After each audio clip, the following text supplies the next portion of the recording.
Vector applications. Here's an example. An airplane is flying on a compass heading or bearing of 340 degrees at 325 miles per hour. A wind is blowing with the bearing 320 degrees at 40 miles per hour. Find the component form of the velocity of the airplane.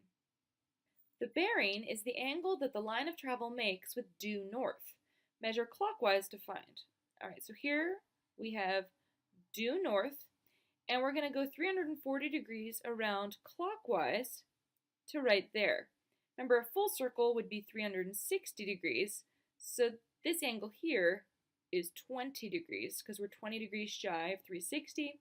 But the angle we want is the angle from the positive x-axis up to the vector like this. So this portion would be 90 degrees plus 20 degrees here gives us an angle of 110 degrees. A bearing of 340 degrees corresponds to a direction angle of 110 degrees.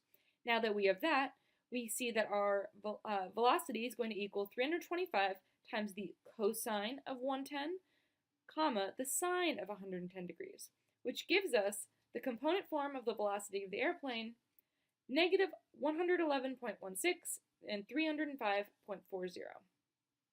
Find the actual ground speed and direction of the airplane.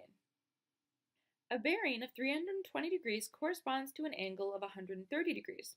So here we calculate our vector for the wind. We're going to add that to our vector for the airplane, and we get this vector here. Now we solve for the magnitude of this vector, and we get 362.84 miles per hour. The angle is going to be 180 degrees plus the arctangent of 336.04 over 136.87, and that gives us a direction of 112.16 degrees.